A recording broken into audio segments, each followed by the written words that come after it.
Voilà, bonsoir à tous, chers amis, auditeurs, internautes. Nous voulons prendre le temps de saluer ceux qui nous rejoignent. Nous avons quelques petites minutes, comme d'habitude, donc avant le début de notre moment, pour nous saluer. Donc je vois qu'il y a encore personne, que je suis bien seul. Et donc je vais attendre un peu que vous vous connectiez. Voilà, donc on attend la famille, comme dirait un ami artiste bien connu, donc Esther, salut, bonsoir, bonsoir, coucou, que Dieu te bénisse, merci d'être fidèle avec la sœur Paulette Girol, merci d'être là. RT qui est aussi avec nous, Nicole, coucou, salut, donc à toi, la Chabine, Géraldine, salut, Clément, coucou, salut, j'espère que tu vas bien, Franco, la Joyce, ou la Nana nationale. Salut. Bienvenue. Shalom, Esther. Voilà, donc nous essayons de prendre un petit moment, quelques minutes, simplement pour saluer tout le monde.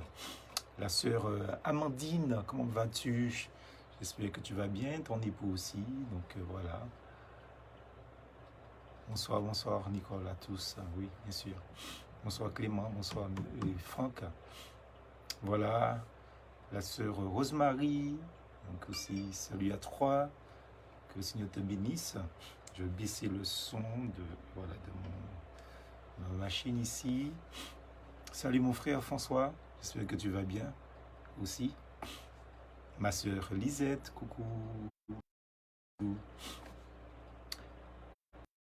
Encore qui se connecte. N'est-ce pas, vous êtes là, vous êtes fidèles, donc c'est une très bonne chose d'être là. Salut Kevin.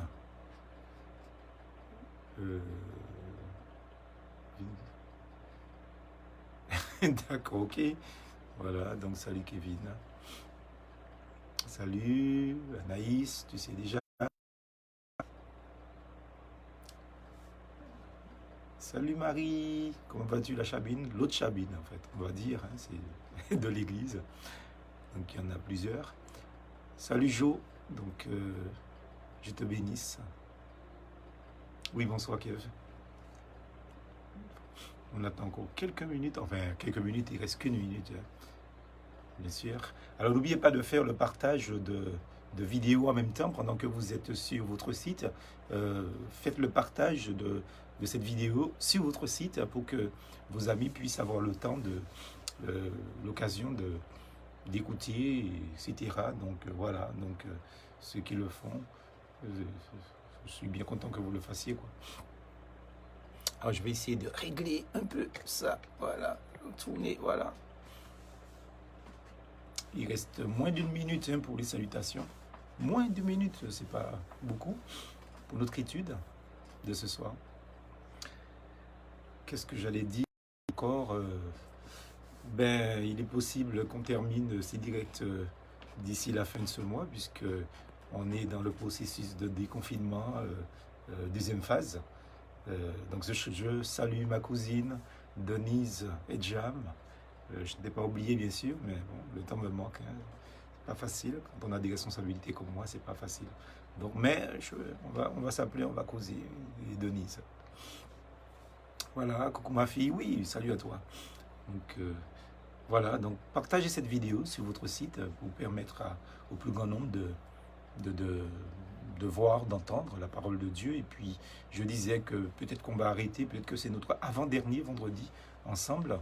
Si tout se passe bien, la deuxième phase de déconfinement, il est possible que nous recommencions donc nos activités à la norme, pas la normale, mais bon, plus ou moins anormalement, je dirais. Donc, ce qui fait que je ne pouvais pas faire plusieurs choses à la fois, comme être d'études bibliques sur Facebook là et puis sur Facebook à l'église. Donc vous comprendrez comme quoi que voilà. Donc c'est peut-être notre avant-dernier vendredi, je ne sais pas encore.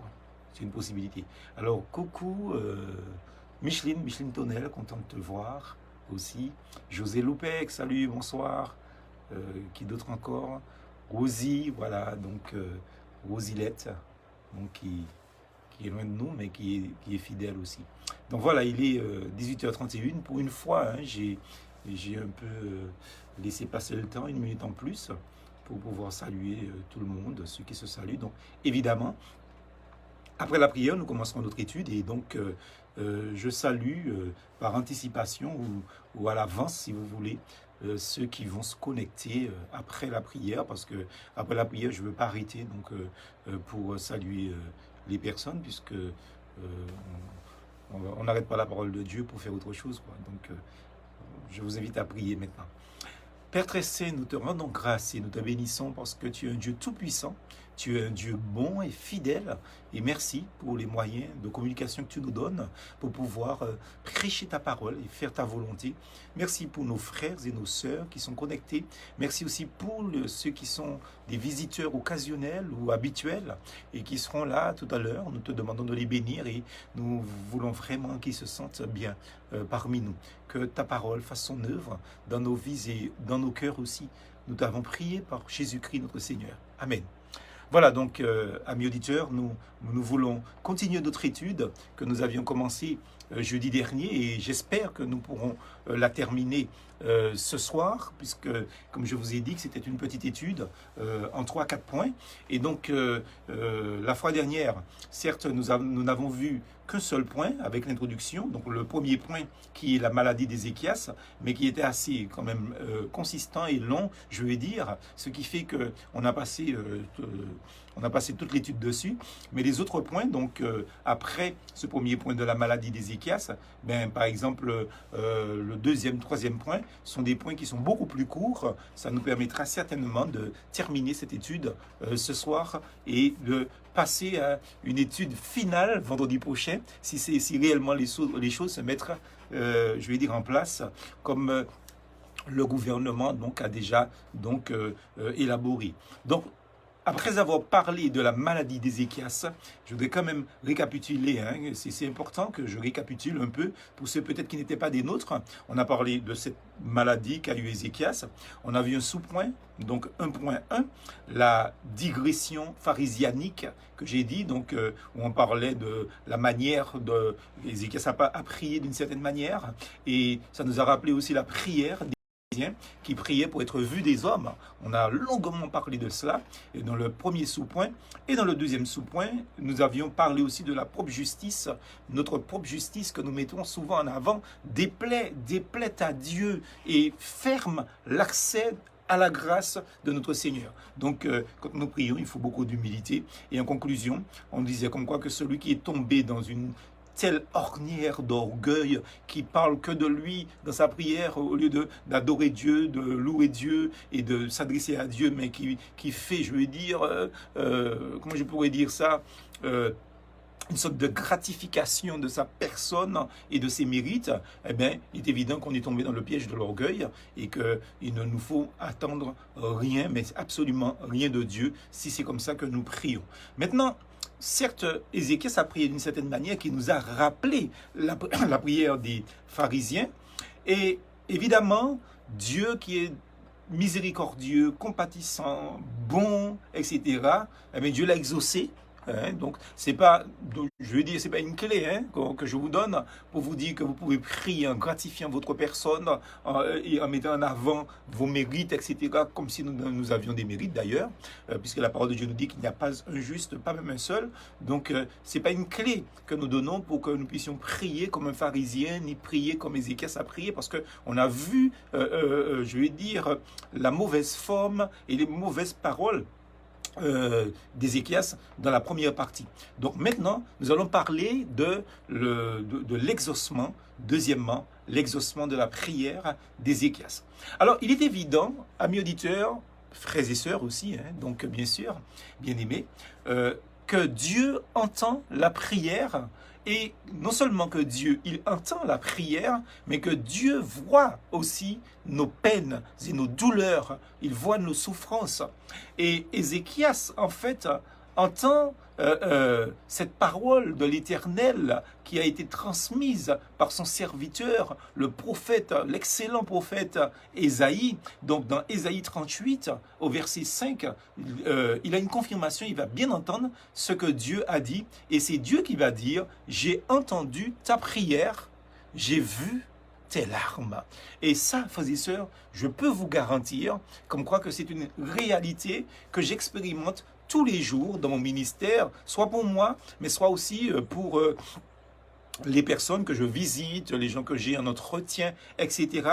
Quand on prie, l'Éternel entend. Et c'est ce que dit exactement ce que le Seigneur dit à Ézéchias via le prophète donc Ésaïe. J'ai entendu ta prière et j'ai vu tes larmes. Ésaïe chapitre 38 au verset 5. Et ça c'est important pour nous. Vous savez que dans le livre de l'Exode au chapitre 3 et au verset 7, l'Éternel avait également dit ceci, qu'il avait vu l'affliction, qu'il avait entendu le cri de son peuple. Parce que des fois, vous savez, la prière n'est pas forcément une posture et puis une attitude particulière pour que ça soit une prière. Vous comprenez, je veux dire, une personne qui est dans une souffrance et puis qui dit par exemple au Seigneur, et ce Seigneur-là, ce n'est pas un Seigneur prononcé en vain, il faut bien le comprendre, c'est une forme de prière qui n'arrive pas à exprimer la douleur, la peine, la souffrance, mais Dieu entend et le perçoit comme une prière adressée à lui. Et j'imagine comme quoi que le peuple d'Israël qui criait toute la journée sous le coup des fouets, sous le coup de l'esclavage, qui ne connaissait pas encore Dieu, mais qui criait sa peine, eh bien, Dieu a dit dans le livre de l'Exode, au chapitre 3, au verset 7, il a dit, l'Éternel dit, j'ai vu ta souffrance,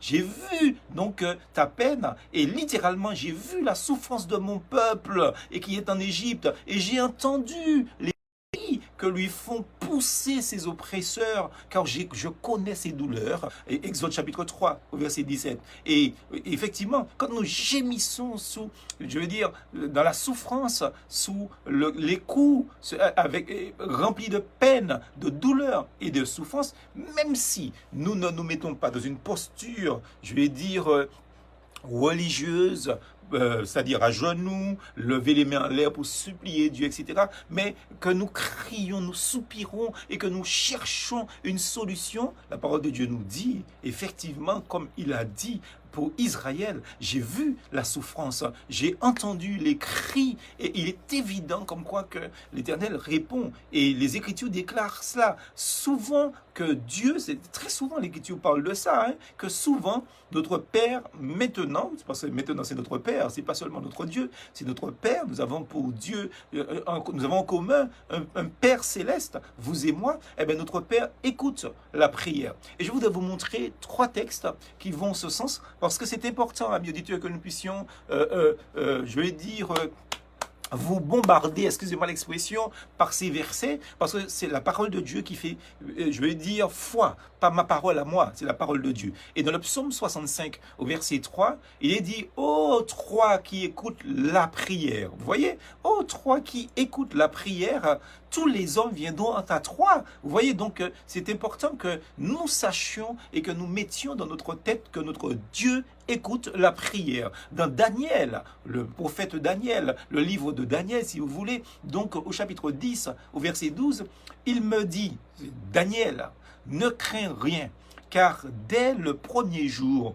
où tu as eu à cœur de comprendre et de t'humilier devant ton Dieu, tes paroles ont été entendues, et c'est à cause de tes paroles que je viens. Voilà ce que dit l'ange à Daniel, depuis le moment où il a commencé à prier, depuis le premier jour, vous vous rendez compte, mais ça c'est capital, depuis le premier jour qu'il a commencé à prier, justement, qu'il a commencé à comprendre, qu'il s'est humilié, eh bien, à cause des paroles qu'il a prononcées, eh bien, l'ange le serviteur, l'ange de l'Éternel, hein. Enfin pas l'ange de l'Éternel dans le sens théologique du terme, mais le serviteur du Seigneur qui est un ange, parce que les anges, leur fonction c'est d'être au service de Dieu pour aider les hommes, justement, et ça c'est biblique. Eh bien, Dieu va envoyer son ange au secours, en fait, de Daniel. Et ça c'est important, et je pense que c'est la même chose que Dieu fait pour tous ses enfants. Dieu n'a pas changé jusqu'à maintenant. Dieu n'a pas changé dans son fonctionnement. Dans 1 Jean, au chapitre 5, au verset 14, parce que là, on a pris deux textes dans l'Ancien Testament ou dans l'Ancienne Alliance pour en parler, mais dans 1 Jean, chapitre 5, au verset 14 et verset 15, il est dit: nous avons auprès de Dieu, c'est-à-dire auprès de lui, auprès de Jésus-Christ, n'est-ce pas? Nous avons en lui, auprès de lui, cette assurance que si nous demandons quelque chose selon sa volonté, il nous écoute. Il nous écoute. Et si nous savons qu'il nous écoute, nous savons que nous possédons la chose que nous lui avons demandée, quelle qu'elle soit, que nous possédons la chose que nous lui avons demandée. Mon Dieu, franchement, bien-aimé, ça n'existe aucune religion. Aucune religion ne nous donne cette garantie. Aucune religion ne nous donne cette promesse-là. Aucune religion ne nous donne, je veux dire, cette assurance-là, comme quoi que nous nous adressons à un Dieu qui écoute, nous nous adressons à un Dieu qui entend, nous nous adressons à un Dieu qui plus est exauce les prières de ceux qui s'adressent à lui dans l'humilité et dans la confession. Dieu va, pour Ézéchias, justement, opérer trois choses. Pour ce roi-là, il va faire trois choses en une fraction de seconde. La première chose, Dieu lui rend la santé. Ça, c'est quelque chose, je crois, qui est d'actualité en ce moment par rapport au fait que nous sommes dans une période de pandémie, parce que contrairement à ce que les gens pensent, hein, la pandémie n'est pas éradiquée. Hein. Je ne sais pas si vous écoutez les informations, ce qui se passe en Amérique du Sud, au Brésil, au Pérou, en Colombie, en Équateur, au Mexique. Attention, attention, attention. Vous comprenez qu'il ne faut pas jouer avec la chose. Donc, la première chose que Dieu va faire, il va lui rendre la santé. Et je crois que nous devons prier pour que Dieu rende la santé à l'humanité, aux hommes, à nos proches, à nos amis. Deuxième chose que Dieu va faire, c'est qu'il le fait vivre. Parce que vous voyez, donc vous pouvez avoir une bonne santé et que vous vivez mal. Vous voyez, donc attention. Et puis troisième chose, Dieu va le retirer de la force de destruction par le pardon de ses péchés. Et même si cette troisième chose vient en dernier point, il me semble que c'est la chose la plus importante, comme qui dirait le Seigneur Jésus-Christ lui-même, les derniers seront les premiers. Et ce cité en dernier point est le plus important, le pardon des péchés. Dans Ésaïe, chapitre 16, qu'est-ce qu'il nous est dit? Il nous est, chapitre 38, pardon, versets 16 et 17, il nous est dit: Seigneur, c'est par tes bontés qu'on jouit de la vie. C'est par elle que je respire encore. C'était la prière d'Ézéchias. Hein? C'est par elle que je respire encore.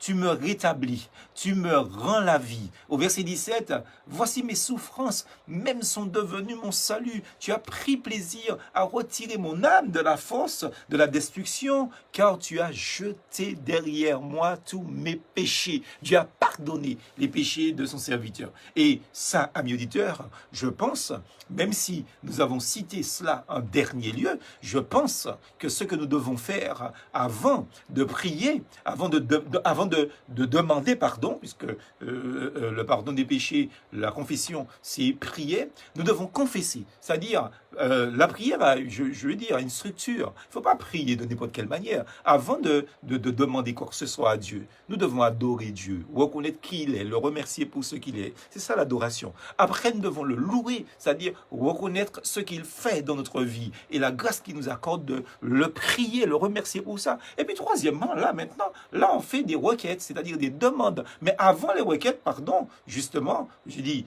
adoration, louange. Et troisièmement, c'est important, la confession, c'est important. Confesser, reconnaître qu'on est pécheur, qu'on n'a pas de mérite devant Dieu, qu'on a besoin de Dieu, qu'on a besoin de sa grâce, on a besoin de son amour. Et puis après ces trois choses, adoration, louange, confession, demande. Seigneur, bénis-moi. Seigneur, bénis ma femme, bénis mes enfants, bénis mon mari, bénis ceci, bénis cela. Après avoir donné gloire à Dieu, on demande à Dieu quelque chose. Mais Ézéchias, le problème d'Ézéchias, c'est pas ce qu'il a fait. Il s'est donné gloire à lui-même et n'a jamais donné gloire à Dieu dans sa prière. Et c'est ça le problème. Et il y a trop de chrétiens qui, en priant, étalent leur mérite devant Dieu au lieu de, justement, de gratifier, d'adorer, de dire à Dieu, justement, ben, notre admiration pour lui. Et c'est ça l'adoration. Mais bien sûr, Ézéchias confirme, Ézéchias dit clairement une chose importante. Il dit, mais Seigneur, tu m'as rendu la santé, tu m'as fait vivre et tu m'as retiré de la force et tu as pardonné mes péchés. Et je pense comme quoi que c'est quelque chose qu'il nous faut comprendre en ce sens, amis auditeurs, comme quoi que le Seigneur Dieu lui-même, donc il est celui qui pardonne les péchés et nous-mêmes nous devons prier pour que Dieu pardonne nos péchés de manière définitive. C'est-à-dire que nous puissions prier, je vais dire sincèrement, et je crois que quand on prie sincèrement, Dieu répond, et c'est ce qu'il a fait pour notre ami Ézéchias. Alors, autre chose que je voudrais dire, parce que pour conclure ce deuxième point, justement, c'est que en cela, Ézéchias, il a pu découvrir le cœur même de Dieu, le Dieu qui pardonne. Il affirme ces deux choses qui sont, je crois, si bien connues et que le Seigneur Jésus est venu nous révéler. Eh bien, au verset 17, il dit « Tu as aimé mon âme ». Dieu nous aime, amis auditeurs, c'est une réalité. Et au verset 20, il va dire « L'Éternel a véritablement important ». Donc, on a peut-être eu une petite coupure, hein, donc, et je vais reprendre donc, ce que j'ai dit au troisième point. Donc, troisième point, le désir d'Ézéchias de monter à la maison de l'Éternel. Alors, Ézéchias, il avait dit quoi? Il avait dit à Ésaïe, dans le livre des rois, donc 1 roi chapitre 20 verset 8, il avait dit, 2 rois pardon, chapitre 20, excusez-moi, chapitre 20 verset 8, il avait dit, quel est le signe que l'Éternel me guérira et que le troisième jour, donc je monterai à la maison de l'Éternel. N'est-ce pas? Quel est le signe que l'Éternel me guérira et que le troisième jour, je monterai à la maison de l'Éternel? Ça, on ne l'a pas dans le livre d'Ésaïe, hélas, mais on l'a dans le livre de 2 rois, chapitre 20, au verset 8. En fait, Ézéchias, je vais dire, il voulait monter à la maison de l'Éternel, mais il voulait un signe pour savoir si il pourrait donc guérir. Et s'il guérissait, eh bien, de monter, rendre gloire, donner gloire à Dieu. Et amis auditeurs, c'est une chose importante, ce que nous voulons dire. Donc, ce n'était pas guérir pour retourner à ses affaires, à son train-train quotidien, mais c'était guérir, selon Ézéchias, pour monter à la maison de l'Éternel. C'était ça son désir. Son désir était de voir l'Éternel ou de le servir dans la terre des vivants.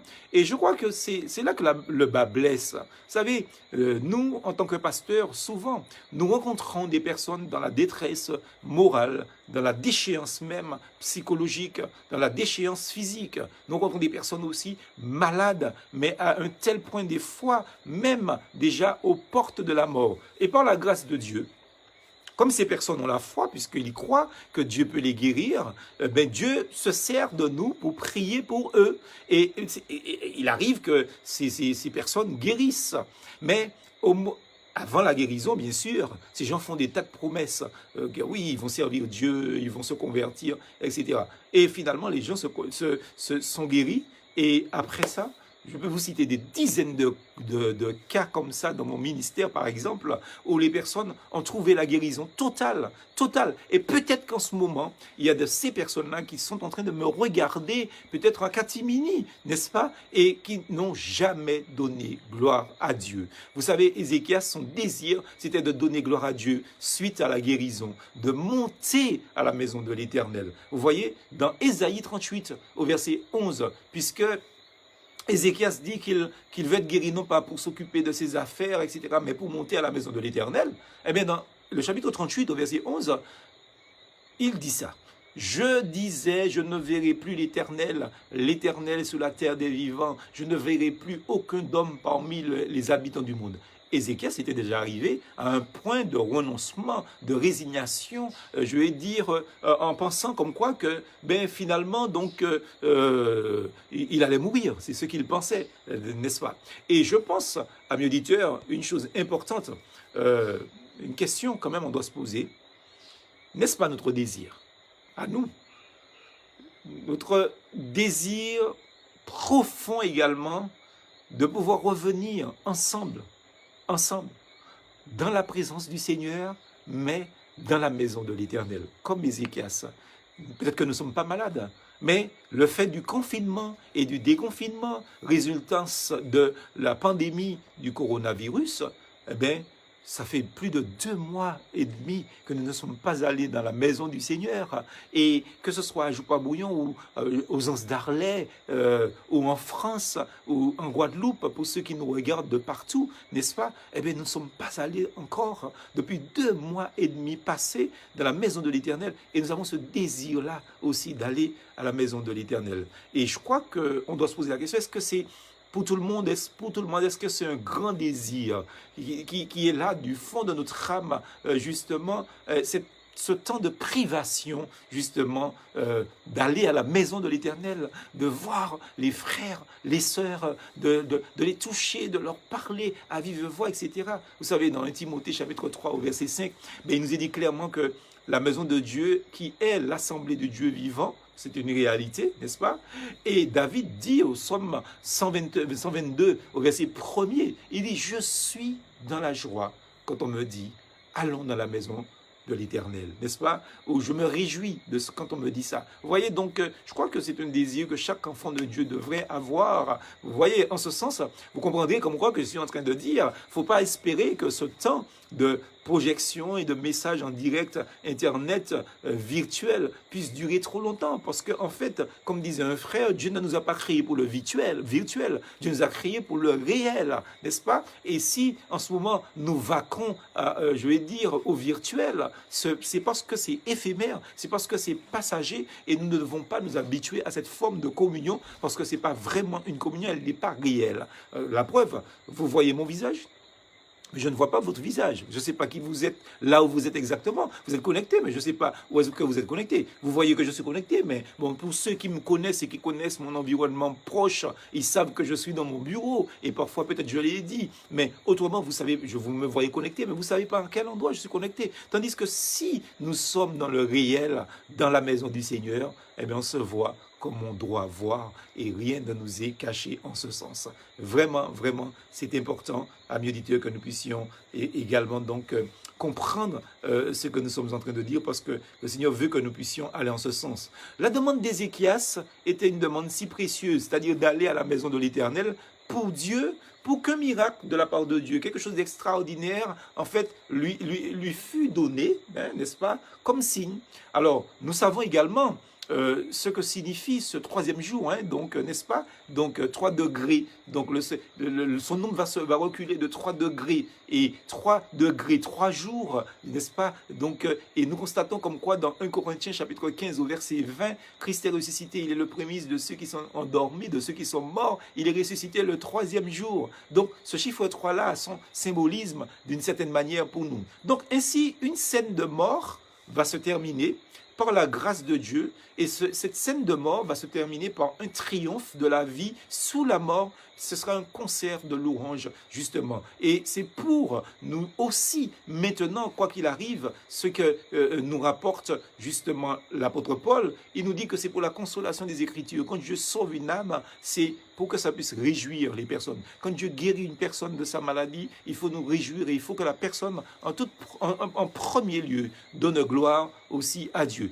Donc, notre Sauveur, Jésus-Christ, a annulé, il a vaincu la mort et effectivement, il nous revêt d'une vie d'incorruptibilité par l'évangile qu'il nous a donné. Et l'apôtre Paul en parle dans 2 Timothée chapitre 1er au verset 10. C'est une réalité, amis auditeurs. C'est vraiment quelque chose d'important que nous puissions comprendre cette réalité-là. Alors enfin, donc, comme je vous ai dit, hein, ce sera beaucoup plus court que d'habitude. Nous arrivons au 4e point. Donc, après avoir vu le point 2, donc je récapitule, hein, l'exaucement à Ézéchias. Le point 3, le désir d'Ézéchias de monter à la maison de l'Éternel. Et je crois que quand nous prions et que nous demandons au Seigneur quelque chose, nous devons promettre à Dieu de lui donner gloire, comme Ézéchias l'a fait. Ézéchias a promis de donner gloire à Dieu, c'est-à-dire de monter à la maison du Seigneur, de louer le Seigneur, et puis de partager la communion fraternelle. Et c'est ce que nous devons faire.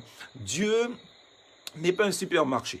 On ne vient pas chez Dieu se servir et puis partir, et puis quand on a besoin à nouveau, on retourne. Non, on prie Dieu, Dieu répond par amour pour nous, et quand il a répondu, nous devons lui manifester notre reconnaissance. Quatrième et dernier point, qui sera la conclusion donc de cette petite étude que j'avais dit la dernière fois que nous allons faire ensemble, n'est-ce pas? Donc, l'oubli de la grâce de Dieu.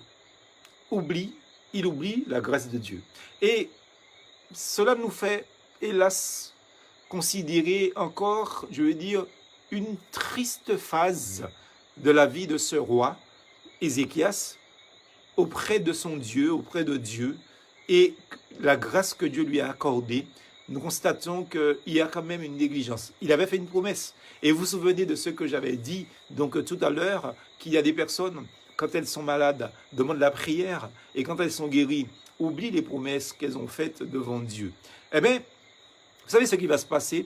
Dans Ésaïe 38, au verset 5, Dieu va répondre à la prière d'Ézéchias, nous le savons, et Dieu va lui donner 15 années de vie supplémentaires. Alors, c'est extraordinaire. Vous savez, alors, il y a le bon et le mauvais côté de la chose. C'est-à-dire comme quoi que la prière était exaucée. C'est une joie de savoir que la prière est exaucée.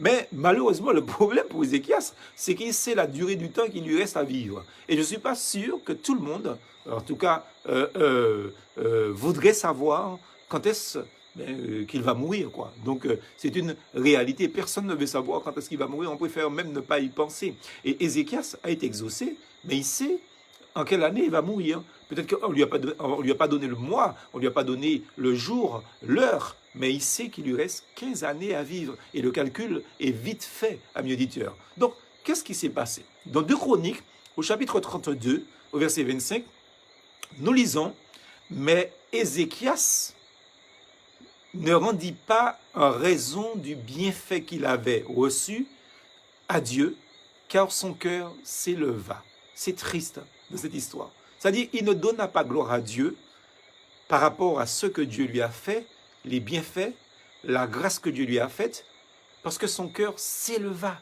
Vous voyez, amis auditeurs, c'est ce que nous disions tout à l'heure. Beaucoup de personnes demandent la prière. Beaucoup de personnes sont prêtes, en fait, à s'engager dans toutes sortes de choses pour la gloire de Dieu, parce qu'ils veulent la bénédiction immédiate, ils veulent la guérison. Et quand ils ont la guérison, eh bien, comme Ézéchias, ils ne rendent pas gloire à Dieu des bienfaits qu'ils ont reçus de la part de Dieu, parce que leur cœur s'élève. Et là, amis auditeurs, il est parlé d'orgueil. Évidemment, c'est de l'orgueil dont il est question. Il a été, dans un sens, tellement fier de sa guérison, qui s'est pavadé, qui s'est montré, ça l'a rendu, je vais dire, orgueilleux, ça a fait gonfler ses chevilles, en fait, évidemment. Et vous savez qu'au chapitre 39 du livre d'Ésaïe, nous voyons quelque chose qui se passe et qui aura une incidence, une conséquence même, désastreuse sur la vie de la nation du peuple d'Israël. Au chapitre 39, nous voyons une ambassade de l'armée babylonienne, justement, qui va venir féliciter Ézéchias, qui va venir l'admirer. Et au lieu de donner gloire à Dieu en disant que c'est Dieu qui m'a guéri, vous devez croire en ce Dieu-là, etc., qu'est-ce qui va se passer? Ézéchias va entrer, il va se prêter à ce jeu dangereux. Donc, d'une certaine manière, il faut faire très attention. Très attention, l'orgueil est très subtil. Et Satan est très malin. J'aime à dire que Satan a des millénaires, pas des siècles, des millénaires de siècles d'ailleurs, d'expérience du cœur humain. Et il sait comment capturer un cœur humain. Il va envoyer des émissaires, des ambassades, donc babyloniens, visiter Ézéchias pour le féliciter parce qu'il a été guéri. Et Ézéchias il a oublié qui l'a guéri en fait. Et il se pavane, il est fier parce que les gens l'admirent, etc. Il ne donne pas gloire à Dieu. Vous voyez, quand Dieu nous donne la vie, quand Dieu nous donne la santé, quand Dieu nous donne, je vais dire, les richesses, quand Dieu nous donne une femme, un mari, quand Dieu nous donne ce dont nous avons besoin à faire. Donc, il faut comprendre quelque chose, amis auditeurs. Il faut donner gloire à Dieu. Il faut donner gloire à Dieu. Ne l'oubliez jamais, jamais, jamais. Il faut donner gloire à Dieu. Et Ézéchias ne l'a pas fait. Qu'est-ce qu'il a fait en retour? En fait, il va étaler devant le monde, devant les Babyloniens, toutes les richesses qu'il devait à Dieu seul. Vous vous rendez compte? Tout ce que nous avons, c'est Dieu qui nous l'a donné.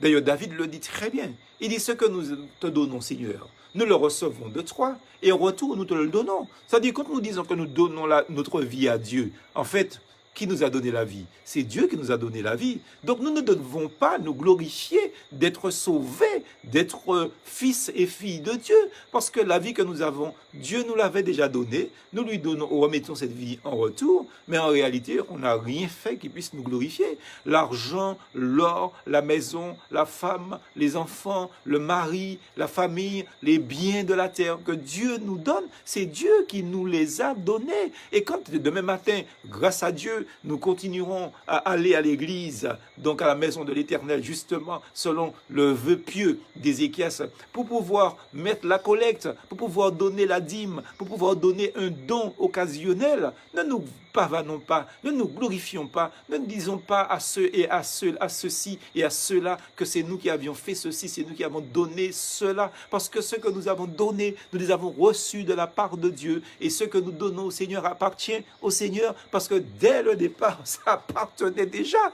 au Seigneur. Ce que Dieu nous donne, ce sont des dons. C'est-à-dire Dieu nous prête des choses afin que par ce qu'il nous prête, ces dons qu'il nous donne, que nous puissions le servir. C'est une réalité. Et Ézéchias, il va montrer toutes ces richesses en faisant comprendre au roi, aux émissaires babyloniens, bien que tout ça lui appartient, au lieu de donner gloire à Dieu. Et vous savez, qu'est-ce qui va se passer? Quand je vous ai dit que ça aura une incidence, mais des conséquences catastrophiques sur la vie d'une nation, un seul homme pêche ainsi, et ce sont ces mêmes Babyloniens qui, quelques années après la mort d'Ézéchias, vont venir pour détruire Jérusalem, détruire le temple et voler toutes les richesses du roi Ézéchias. Quand nous nous pavanons avec ce qui ne nous appartient pas, qui appartient à l'Éternel, l'Éternel les récupère. Alléluia, mon Dieu, que Dieu nous protège de ces choses, que Dieu nous protège de l'orgueil. Ce que nous avons appartient au Seigneur. Ne l'oublions jamais. En fait, ce qui s'est passé là pour Ézéchias, c'est que le vieux démon de l'orgueil qui était là dès le départ, s'empare à nouveau de lui et Dieu doit l'abandonner. Dieu doit l'éprouver. Dans 2 Chroniques chapitre 32 au verset 31, il nous est dit, Dieu va l'éprouver afin qu'il connût tout ce qui était dans son cœur, qu'il puisse comprendre qu'il était orgueilleux, qu'il s'était laissé envahir par le vieil homme, envahi par l'orgueil. Amis auditeurs, faisons très attention. Et si Dieu l'a abandonné, cela ne fait-il pas ressortir que durant les jours de sa fidélité dont il avait parlé au début, que c'est Dieu qui l'a gardé? C'est Dieu qui l'a gardé. Alors il devait confesser à ces Babyloniens que Dieu l'a gardé et donner gloire. Peut-être que ça aurait amené les Babyloniens à se convertir et justement peut-être que ça aurait empêché les Babyloniens de venir attaquer Israël, de s'en prendre à la royauté d'Israël, donc au royaume d'Israël, au royaume de Juda et puis au temple et aux richesses. Vous voyez des fois, à cause d'une petite erreur dans notre vie, il peut y avoir des grandes conséquences sur notre famille, sur notre Église et même sur la nation. Il ne faut pas l'oublier, amis auditeurs. Mais là encore, certainement poussé par la bonté de Dieu, parce que Dieu est bon, amis auditeurs. Merci Seigneur. Eh bien, Ézéchias s'humilia, nous dit la Bible, de ce que son cœur s'était élevé. On peut lire ça dans 2 Chroniques chapitre 32 au verset 26, et Dieu va le bénir à nouveau. Et il faut bien comprendre, amis auditeurs, que c'est la seule chose qui fait que nous puissions être bénis, c'est que nous puissions marcher dans l'humilité, donner gloire à Dieu en toutes choses. Alors je voudrais conclure avec vous ce soir, donc comme je vous ai dit, cette étude était beaucoup plus courte que d'habitude, eh bien, je vous invite à vous confier à la garde, à la protection de notre Dieu et Père et Seigneur. C'est lui qui nous donne ce que nous avons. Nous ne pouvons compter que sur lui. Et je voudrais terminer par ce verset dans le livre de Jude, l'épître de Jude, au verset 24 et 25, puisqu'il n'y a qu'un chapitre, donc on dit rarement chapitre 1er, verset 24-25, mais simplement verset 24 et 25. Or, à celui qui a le pouvoir de vous garder, sans que vous bronchiez, et de vous placer irréprochable devant sa gloire, dans l'allégresse, au seul Dieu sauveur, par notre Seigneur Jésus-Christ. Gloire, majesté, force et pouvoir, dès avant tous les siècles, et maintenant, et pour tous les siècles à venir. Amen, amen, amen. Voilà donc, chers amis auditeurs, on dit amen à ce message parce qu'on a terminé donc ce petit message en 2 parties, donc 2 vendredis de suite. Que le Seigneur bénisse sa parole dans vos cœurs et qu'il vous accorde la grâce de rester dans l'humilité, moi le premier surtout. Donc nous tous ensemble restons donc petits devant notre Seigneur. Prions. Seigneur, nous te rendons gloire et grâce pour ta parole qui est la vérité. Elle nous a certainement fait du bien et nous voulons le reconnaître. Merci de ce que tu nous donnes, Seigneur, des dons. C'est pour cela que nous voulons te demander pardon toutes les fois que nous nous sommes glorifiés de ce que nous avons. Nous reconnaissons que ce que nous possédons, tu nous les as prêtés et nous devons te servir avec les biens que tu nous as accordés. Bénis ta parole dans les cœurs et fais en sorte que ceux qui verront ce message en différé sur d'autres supports puissent aussi être touchés par ta parole et te donner gloire. En toutes choses, bénis-nous au nom de Jésus. Amen.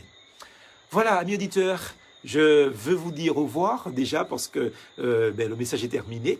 Nous nous retrouverons dimanche matin à 11h pour le message assez exceptionnel. Comme je vous ai dit, nous allons parler des limites de Satan. Donc, c'est important que nous puissions informer les chrétiens parce qu'on a une image du diable qui est, je pense, ultra démesurée, je voulais dire. Donc, on se donne rendez-vous à 11h ce dimanche. Et enfin, donc, dernière chose, bien évidemment, je tiens à vous saluer par la petite phrase habituelle que j'ai inventée il y a plus de 30 ans déjà. Plus force en Jésus. À bientôt.